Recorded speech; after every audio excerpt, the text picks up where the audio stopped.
everyone here that's here. We got some new folks, I believe, and so we'll go get right to it with the blessing. Baruch atah Adonai Eloheinu melech haolam, asher kiddushanim b'mitzvotav v'tzivanu la'asok b'divrei Torah.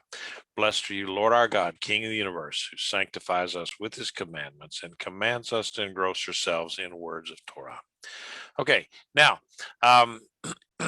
tonight we're going to be studying mostly about Manasseh, King Manasseh, and I'll have about 3 seconds worth of King Amon, and but this will be first or Second Kings 21 and Second Chronicles 33, just those 2 chapters, and they are pretty much parallel. In fact, some of the commentators say that the person that wrote Chronicles was just taking it out of the book of Kings, copying it from there.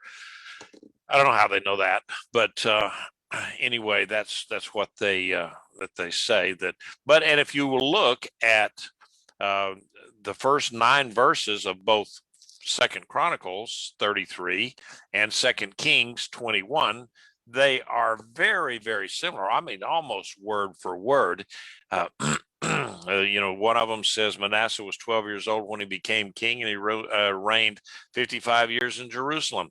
And the other one says Manasseh was 12 years old when he became king, and he reigned 55 years in Jerusalem. That's pretty much the same. And then, but kings will name the mother of it names the mother of Manasseh. And so I've got this chart here that kind of tells you where we're going to be in our lesson tonight. And you can see here the kings of Assyria, Asherah, and then Asherah,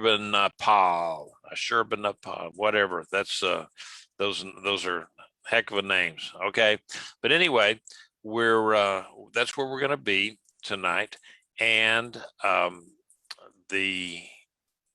let's go ahead with the 2 verses there, the first 2 verses of these 2 chapters. We already read verse 1. In Second Kings, it says his mother was Hephzibah. Now, Chronicles did not put that in there, and one of the commentators said that's because he looked at Manasseh as being just the kind of the very bottom end of the kings of Judah, and he didn't. The Chronicles did not list any more mothers, queen mothers after that. So, and I don't know what the reason for it was. It just, he didn't put that in there. But verse 2 of Second Chronicles 33 says, he did evil in the sight of Adonai, just like the abominations of the nations that Adonai had driven out before Bnei Israel. And then verse 2 of Second Kings 21, but he did what was evil in Adonai's sight, following the abominations of the nations that Adonai had dispossessed before Bnei Israel. Okay, so both of these are essentially just an identical record of what King Manasseh was. He became king when he was 12 years old. Now, some would say then that was he the firstborn? And because that would have put him being born when Hezekiah was like 42 years old. But then others will say that he was a co-regent with his father for a while, and for 10 years or so. And it's kind of interesting. I was reading one commentator today who was, he wasn't really a biblical commentator. He was a blogger. And it just kind of popped up when I was doing some looking things up. And he says, well, how could, if Hezekiah was so good, how could Manasseh be so bad? And he says, that's because Hezekiah was an absentee father and didn't take time to teach his son how he should be a king and so forth. Now, he didn't give any references to that at all as to why that could be, and where the king was and all that. I mean, he just said that because he was trying to teach a lesson, and it was sermon fodder for his lesson, but he really had nothing to back that up. And so that's one of those things that is a trigger point for me when somebody makes a statement and then won't back it up with scripture somehow. So if I do that to you, then let me know, because I've neglected to put it in the notes or something as to where I got what I got. And sometimes it's not in scripture. It will be extra biblical, something that, say, Josephus wrote, or things that they found in other records that are outside the Bible, but do lend itself to what it is that we're studying. And so the main theme, though, of these first two verses in both Second Chronicles and Second Kings is that Manasseh was an evil king. He did what was evil in God's sight, and why he did that, we don't know, but it just seems a pattern there in the kings of Judah, that sometimes you'd have an evil king, and then the son comes along and he's a righteous king, and then the righteous king is followed by an evil king. And so there just doesn't seem to be much of a rhyme or reason to it, other than we used to see that same cycle of evil, and then bottoming out, and then righteousness, and then evil again, then righteousness in the book of Judges. So it was a cyclical thing back then. So looking at again these next two verses are very, very similar. For he rebuilt the sign, and this is in Second Kings. For he rebuilt the shrines that his father Hezekiah destroyed, and he erected altars for Baal and made an Asherah pole, as King Ahab of Israel had done, and bowed down to all of the host of heaven and worshipped them. He even built altars in Adonai's house, where Adonai had said, "In Jerusalem I will put my name." And so it's very, very similar then in the Second Chronicles version of that. He rebuilt the high places that his father Hezekiah demolished, re-erected the altars for the Baalim, and made Asherah poles, bowed down to all the host of heaven and worshiped them, and built altars in the house of Adonai, of which Adonai had said, "My name will be in Jerusalem forever." So yeah, there's some plagiarism going on in here. Okay, we can see that the writer of Chronicles, they said it was after Kings. He used the Kings as his go-to in terms of what was happening. So the Asherah, I think we've talked about those before, and where he went back and he reinstituted these things that had been kind of pushed to the side, never destroyed, but kind of just pushed to the side by his father Hezekiah. Now, yes, question. Is it possible that at being 12 years old, that somebody else was really making these decisions? It's very possible, but there again, some of the commentators trying to come up with the names with the timing and everything said that he was king, that Hezekiah had kind of made him a co-regent for about 10 years. In reality, he didn't. Hezekiah then died, and he became king. He had already been king, as such, but wasn't the only. I mean, he was a co-regent up until this time. So the idea that he's 12 years old, there was somebody yanking his chains probably, and so he kind of went along with it. And for whatever reason, the Bible doesn't really tell us why Manasseh became like he was, or why he was evil and did evil in his God's sight. So I would suspect, though, based on Hezekiah's rule and reign toward the end of his life there, that Hezekiah was still doing what was correct and right in the eyes of the Lord. But so as soon as he died, then that was the opportunity then for Manasseh to stray from the path and do the other things. But even with Hezekiah, though, even though he had destroyed the high places and so forth, he never did really make it so uncomfortable for people to not worship Baal and Asherah, that that they would abandon it, even though he had a long, pretty good reign there and so forth. He just never did totally abolish it, like, okay, if you do that, that's under pain of death, like the Bible says to do. But they didn't do that, and so it stayed around. It was and the reason, well, let me go ahead and do some notes, because I can go on a rabbi trail here, and I can be totally off the reservation. Asherah, let's talk about who was Asherah, what was Asherah. And Asherah, or the Ashtaroth, Ashtoreth, that was the name of the chief female deity worshipped in ancient Syria, Phoenicia, Canaan. The Phoenicians called her Astarte. The Assyrians worshipped her as Ishtar, and the Philistines had a temple of Asherah that you can read about that in 1 Samuel 31.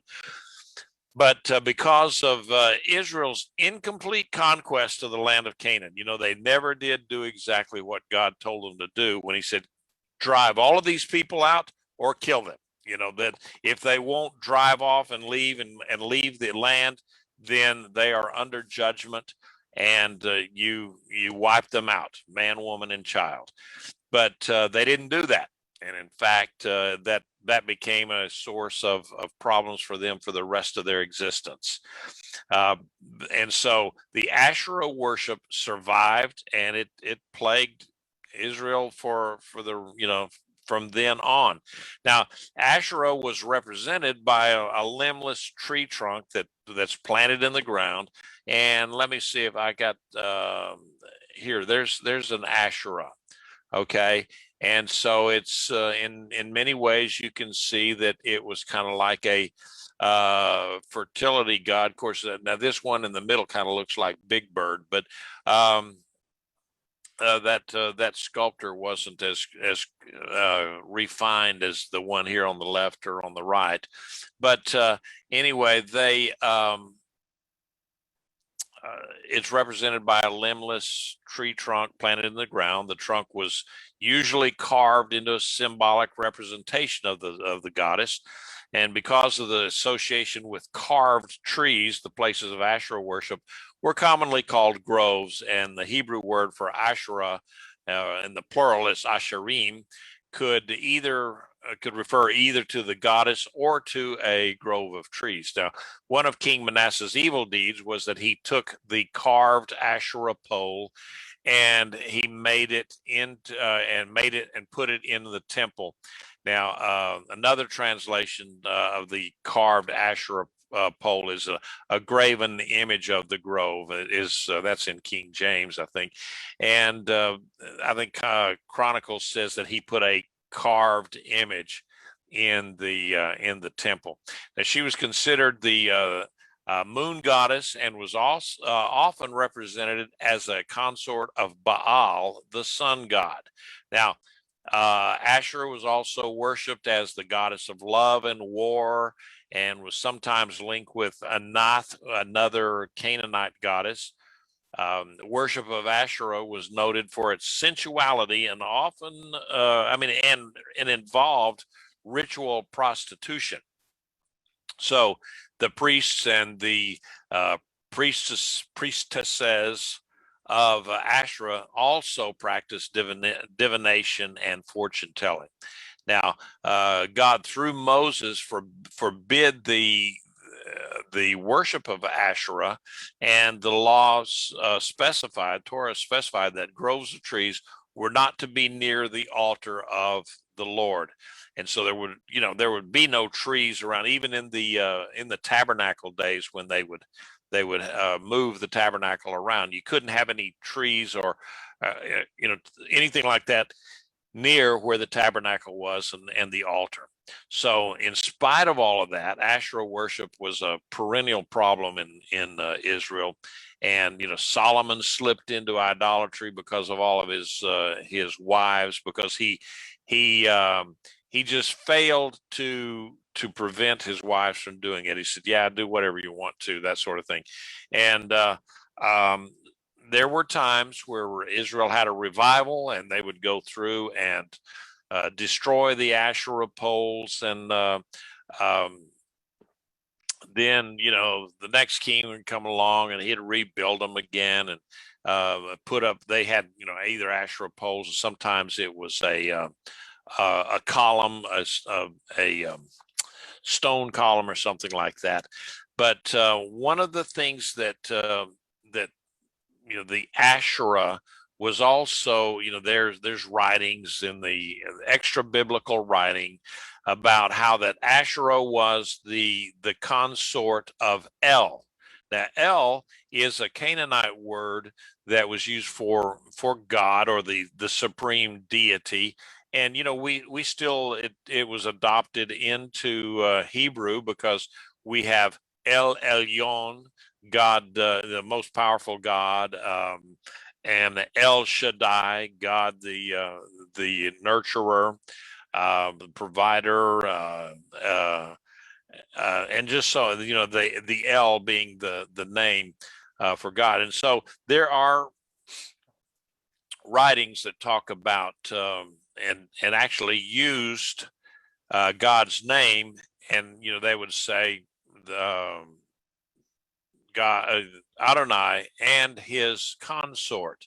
And so there was some of that in back in those days that talked about that this Asherah was a female, the wife of God, as it were. Okay, that's another good way of saying that. But Hebrew writings, the Torah, and of course the prophets and so forth, absolutely rejected anything like that. That their God was always there, and he does not need a female counterpart, as it were.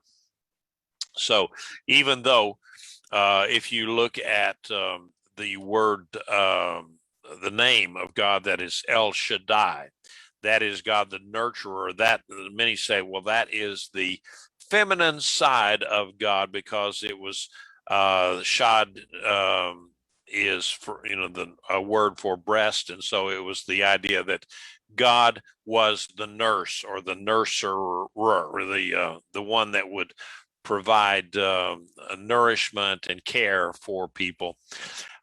So anyway, but they built up those altars to these pagan deities, put them even in the temple. So he also built up altars for all the host of heaven in the two courtyards of the house of Adonai. Furthermore, he made his children pass through the fire in the valley of Ben Hinnom, and practiced witchcraft, divination, and sorcery, and consulted ghosts and spiritists. He did much evil in the sight of Adonai, provoking him to anger. So it's basically Manasseh built altars to the moon, the sun, the stars, and he practiced astrology, and probably checked his horoscope daily in the paper and that sort of thing.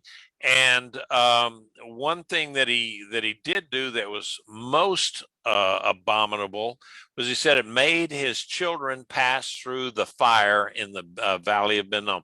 Okay, what does that mean, passing through the fire? Well, that was a practice of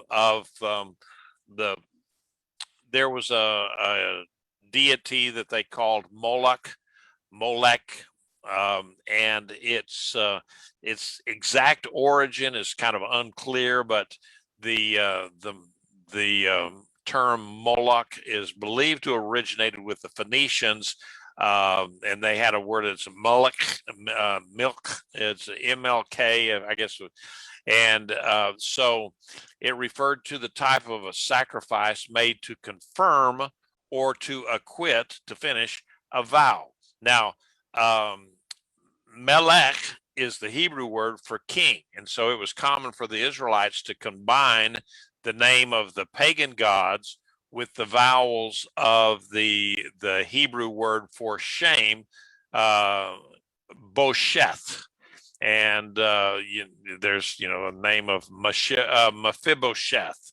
It was such a name, and so that's how the goddess of fertility and war, Astarte, became Ashtoreth, and the combination of MLK, Melech, Bosheth resulted in the word Moloch. Okay, now how that happened, I don't know. That's just what the etymologists will tell us on that. And so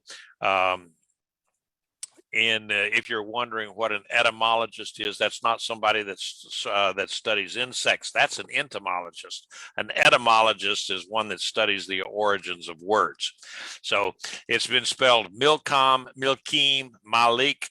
Ashtoreth was his the consort of Moloch, and that ritual prostitution was considered a very important part of the worship, and that, quite frankly, is what is the attraction for the Israelite men. Remember when the story of Balaam and Balak, and he said, "Look, I got the perfect solution for you. Just let your women go there with the men, and they'll entice them, because these guys they'll follow the women because it's sexy." And they did, and that's was led to a lot of problems for Israel.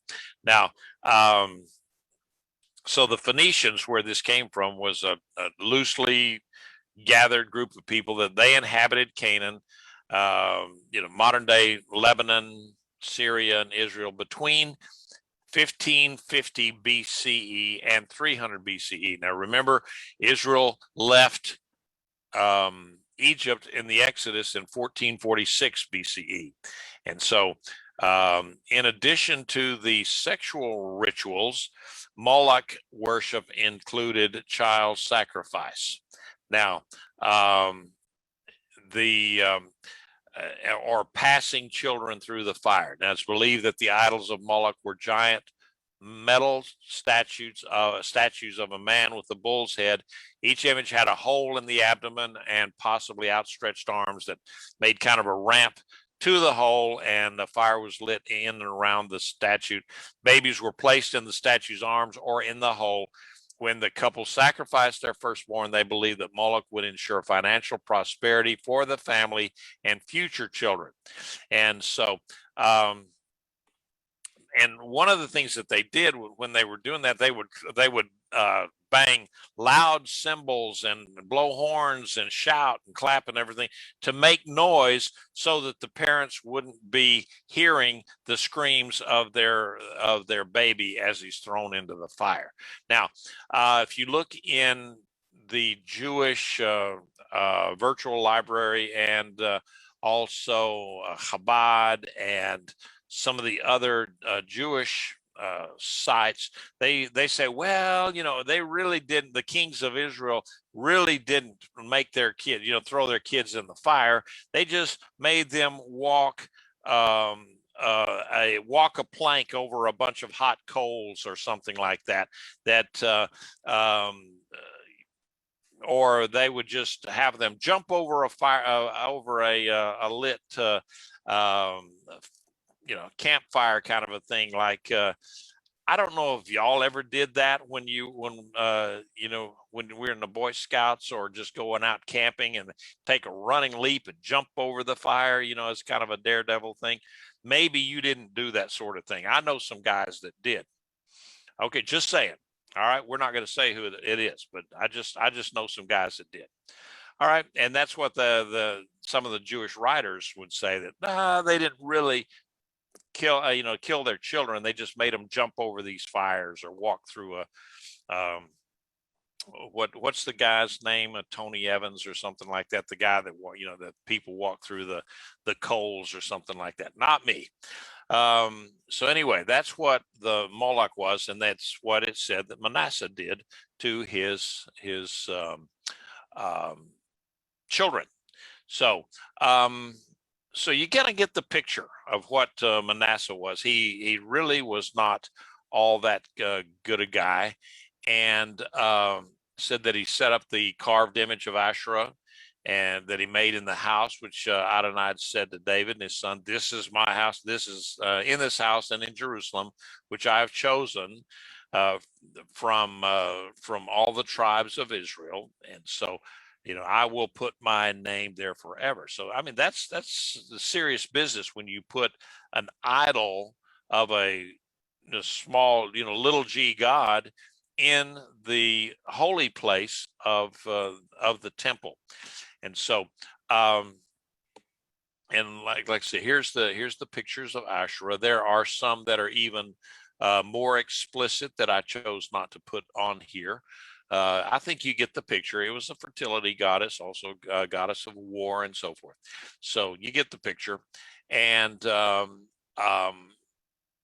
it was not actually the Baalim and the Asherah worship did not actually leave Israel at all until the exile. When Babylonians captured Judah and Jerusalem in 586 BCE and carried them off for 70 years. The Israelites finally, the Jewish people finally got the picture. And when they returned, there was no return at all to the Baalim or the Asherah stuff. None at all. That never raised its ugly head any after that. So, okay, let me open it up here. Does anybody have any comments or questions at this point? You just unmute yourself if you wish, and you don't even have to wait for me to ask you to do that. You can just go ahead and do that anytime. I just wanted to clarify something because it seems like the kind thing to do. You said Tony Evans, the firewalker. Tony Evans is a preacher. Tony Robbins. Tony Robbins. Okay, yes. Thank you. Thank you for that. Tony Evans doesn't make you walk through the fire. Okay, Tony Robbins. I knew it was a Tony of some sort. All right. But anyway, thank you for setting me straight on that one.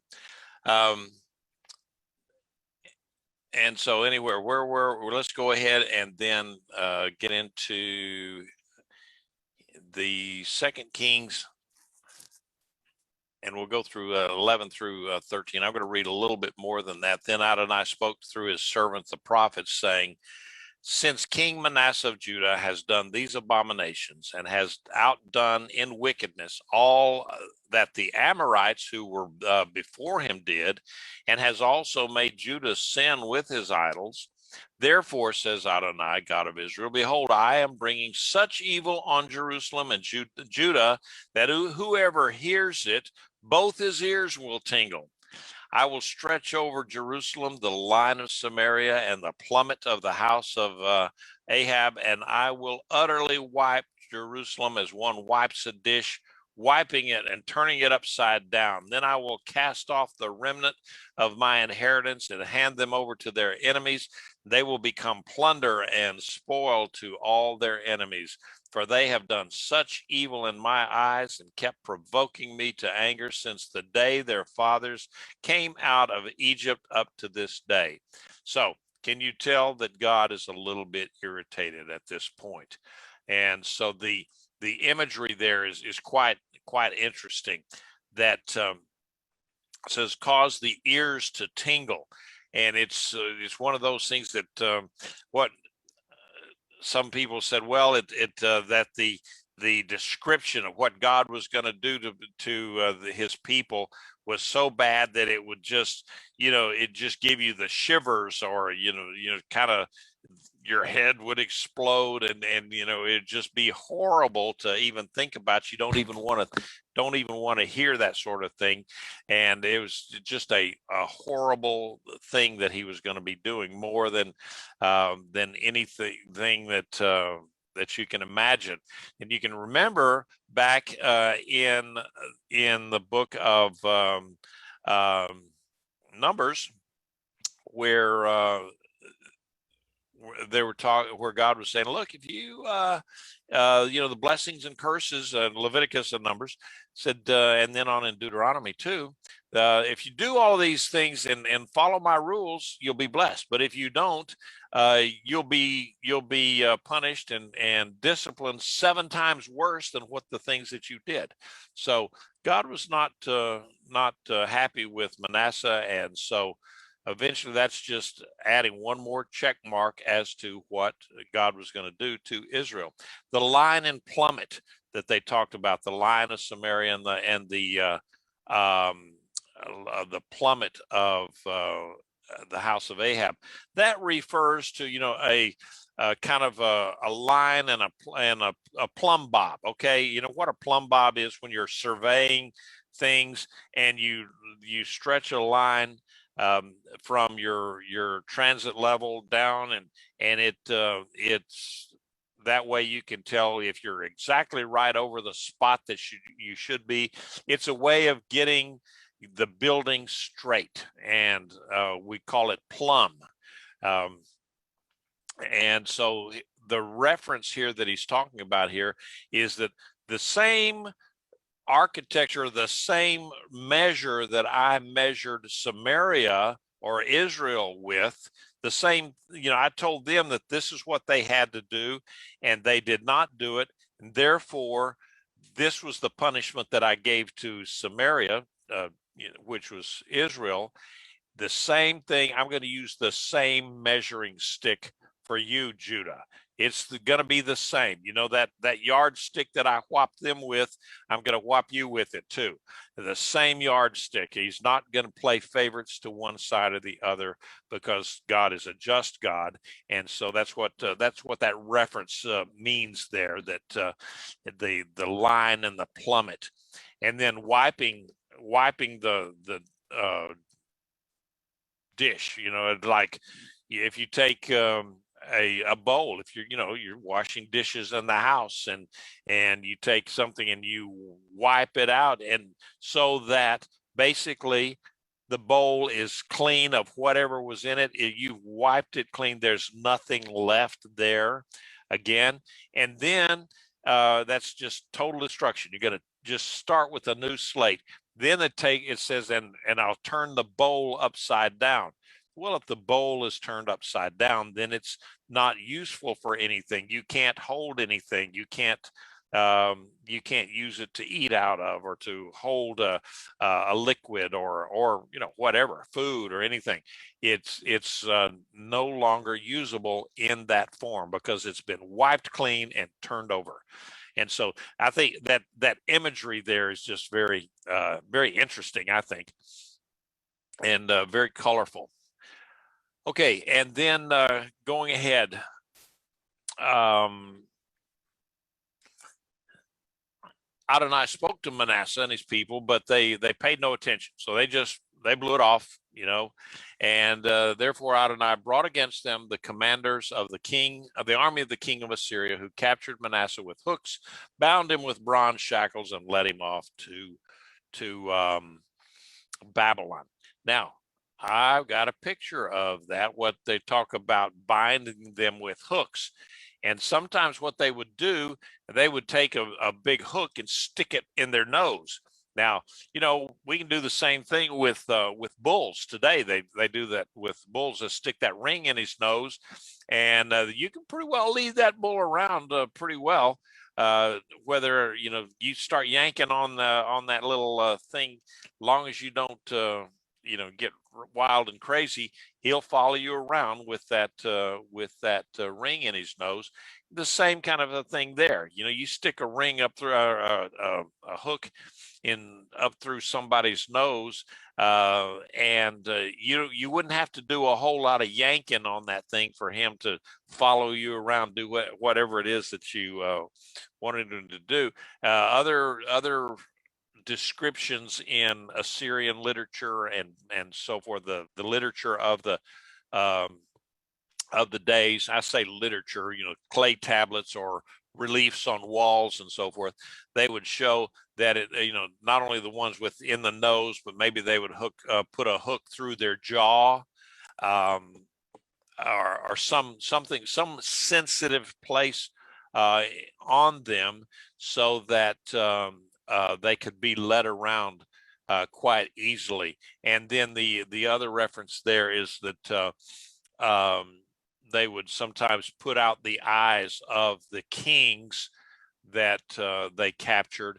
In fact, it happened to Zedekiah. We'll see that in a future lesson, where they saw all of his sons slaughtered, and then then they put his eyes out, so that the last thing he saw was the slaughter of his own sons. So it was the Assyrians, they were bad dudes. I've said that before. They were terrorists, absolutely state-sponsored terrorists, and that's the way they conquered people.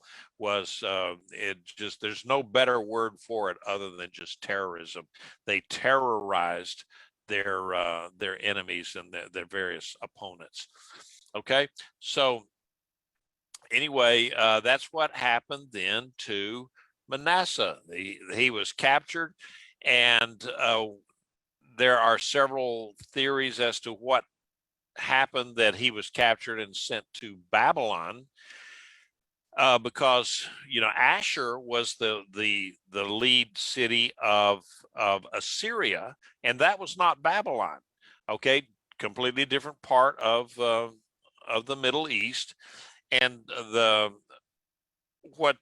of the theories were that, okay, the guy that was in charge of Babylon was a brother of the guy who was the king of Assyria. And others said that, well, no, maybe Babylon at this time had rebelled against Assyria, and then Assyria came in and took them all back over there to Babylon, because they had defeated Babylon again. And there's always something going on between Assyria and Babylon. And so the Bible doesn't give us a clue, nor do we have any other extra biblical writing that would tell us what year this happened to Manasseh. Where in his reign? Was it immediately, at the early parts of it, or in the middle of it, or toward the end of it? We don't know. We don't have a clue. But we do know that when he got there, he definitely had a come to Jesus meeting with God in the prison in Babylon. And the Bible says that in his distress, he entreated Adonai, his God, and greatly humbled himself before the God of his fathers. When he prayed to him, he was moved by his entreaty. God was moved, heard his plea, and brought him back to Jerusalem into his kingdom. Then Manasseh knew that Adonai, he is God. So here's a deal where Manasseh, he is down in the pits. Just literally in the depths and in the pits of a prison in Babylon. And so then what this is, though, it's kind of a picture, a prophetic picture of what will happen to Judah in the future, because it will be Manasseh, or after Josiah. There were a couple of, a few more kings, but it's not going to be long before Judah, because this happened around 700, and then it's 586 when Babylon comes in and takes over and destroys the temple and so forth. So it's not going to be a terribly long time. And it's a model or a prophecy, kind of a prophetic picture of what's going to happen to Judah. That same thing happened with Manasseh here. He's taken away to Babylon in bronze chains, in handcuffs, bronze handcuffs, and so Judah was also taken away in bondage to Babylon, and they, of course, the Babylonians, while they were not the same terrorists that the Assyrians were, they did do things like emasculate some of the prisoners, especially the higher up officials, so that they would not have heirs, and so that they would, that sort of thing that happens to a guy kind of takes the wind out of his sails, and he's easier to control at that point. And so they did those kinds of things. So Manasseh, they didn't do that to him, but he repented. He humbled himself. I mean, he got down on his knees and really and truly sought God and said, I'm really terribly, terribly sorry for all of this. And God heard him and brought him back into to Judah, and put him back into his place as the king. And so he was redeemed by his confession, by his humbling himself. And so in many ways, Judah was the same way. When they went into captivity in Babylon, that 70 years changed their thinking a great deal.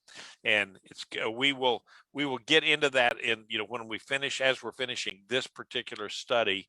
I'll talk about some of the things that happened during the exile that that they're not particularly in the Bible as such, but are in the Jewish writings that have survived. And so some of these things we know what they did because the writings have actually survived that period. They just weren't made part of the Bible. So Manasseh definitely was a changed man.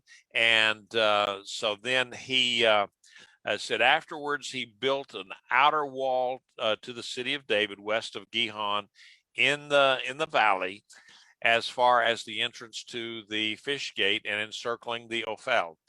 And so he also raised it up higher, stationed military officers in all of the fortified cities of Judah. He also removed the foreign gods and idols from the house of Adonai, as well as in all the altars that he himself had built on the mount of the house of Adonai and in Jerusalem, and threw them outside the city. So he went through there and started acting like a king, which is fortifying his city and being a protector of the people, doing those kinds of things. And he strengthened other cities in Judah, putting military officers in charge there so that they would be protected. Then he cleaned up all of the garbage, basically, that he had put in the temple during his reprobate years, and basically had a house cleaning of the house of God. And then they took all of that stuff, and they didn't leave it there in the city. They threw it out of the city, over the walls, down into this valley that is, it's pretty deep, and it was really the garbage dump for Jerusalem, and had been for centuries. And so they threw all of these idols and things like that down into the garbage dump, into the sewer, into the mess that was down there. And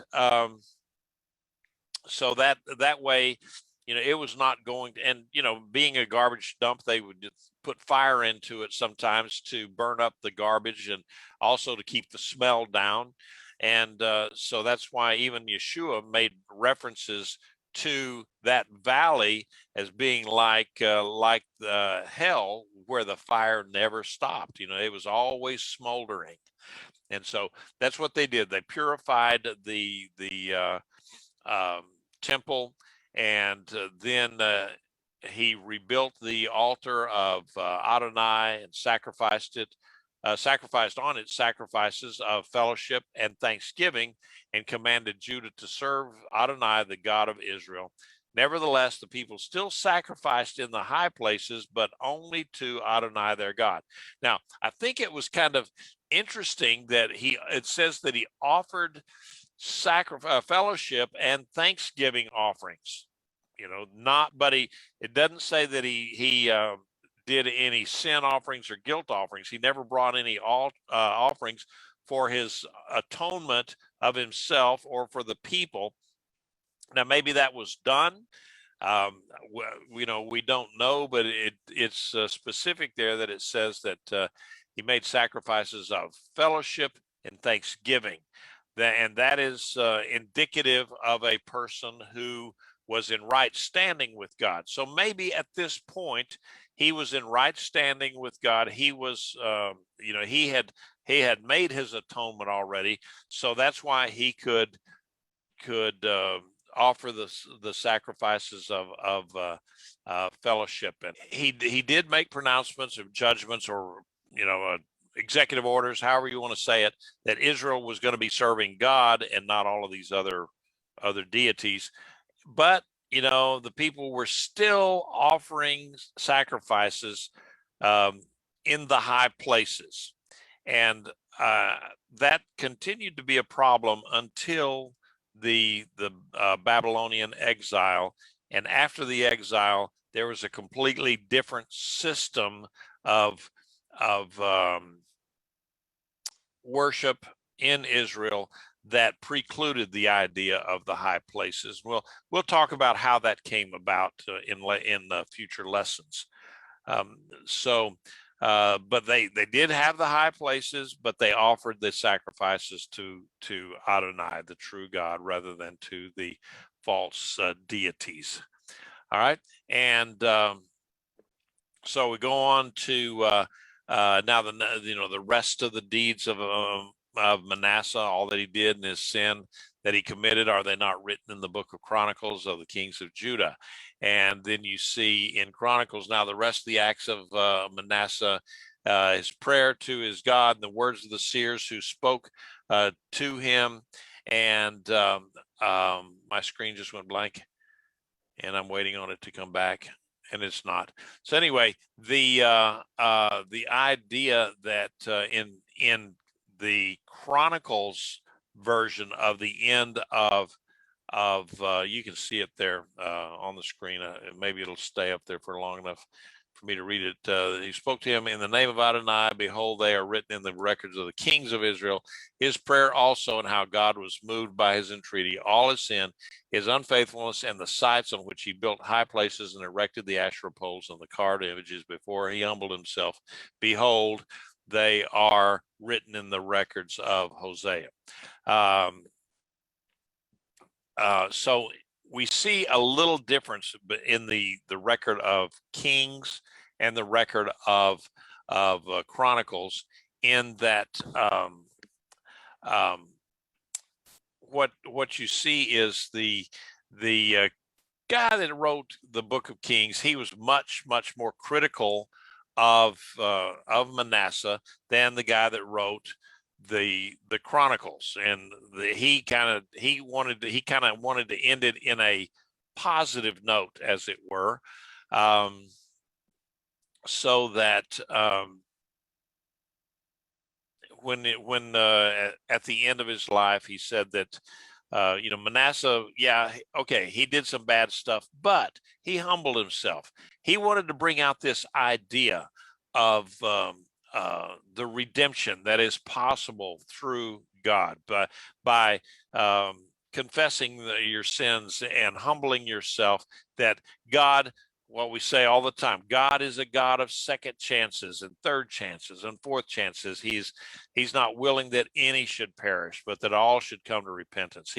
God is one who he doesn't take any pleasure. The Bible says he takes no pleasure in the death of the wicked. And so I think this is a good Chronicles kind of points this out in a way. So let's go ahead and we'll finish off here with Amon. And it's said that he was 22 years old when he became king, and he reigned 2 years in Jerusalem. His mother's name was Meshulameth, daughter of Haruz of Jotbah. And he did what was evil in Adonai's eyes, as his father Manasseh had done. Again, kings. This guy was just he was a sour grapes kind of guy. Whoever wrote Second Kings, he was always looking at the part, how evil these guys were, and pointing that out, that how they had failed God, and that was just his particular bent. But and so it says he walked in all the ways that his father had walked in, and worshiped the idols that his father had worshipped, and bowed down to them. And he abandoned Adonai, God of his fathers. He did not walk in the way of Adonai. When then Ammon's courtiers, his people in court, conspired against him and assassinated the king in his own palace. But the people of the land put to death all the conspirators against Amon. Then the people of the land made his son Josiah king in his place. So we know then that Josiah was only 8 years old when he became the king, but that's next week's lesson. So we're just going to leave it at that. Amon, was evidently not popular in some ways, certainly not within his own court, and we don't know. There's several theories as to what was the mindset of the people in the court. Some say that they were people that wanted to go against Assyria, and that Amon wouldn't do that. Even Manasseh didn't do that. Manasseh was a faithful vassal of the Assyrian king, so he didn't cause any trouble, because he remembered what happened to Hezekiah, his father, when he tried to go against the Assyrian Empire. He was punished for that, and so Manasseh did not want to make that same mistake. So whatever it is that Assyria told him to do, that's what he did. And Amon was possibly the same way. Others said, well, it could have been that there were some brothers that thought they should be king, and that they went in there and killed Amon. But what is interesting here is that it was the people of the land. There was a popular uprising. People of the land, generally speaking, there in Hebrew it's called Am Haaretz, the people of the land. And in Yeshua's time, the Am Haaretz, those were the rubes, the hillbillies, the ignorant rednecks from up north in the surrounding areas. These were people that didn't command a lot of respect in Jerusalem, because they were unlearned and they were crude, and basically they worked for a living, and didn't sit around just pontificating on things. And so the Am Haaretz here, the people of the land, rose up and put to death all of the people that killed King Amon. And then they put his own son, Josiah, king in his place. And that's a story for next week. All right.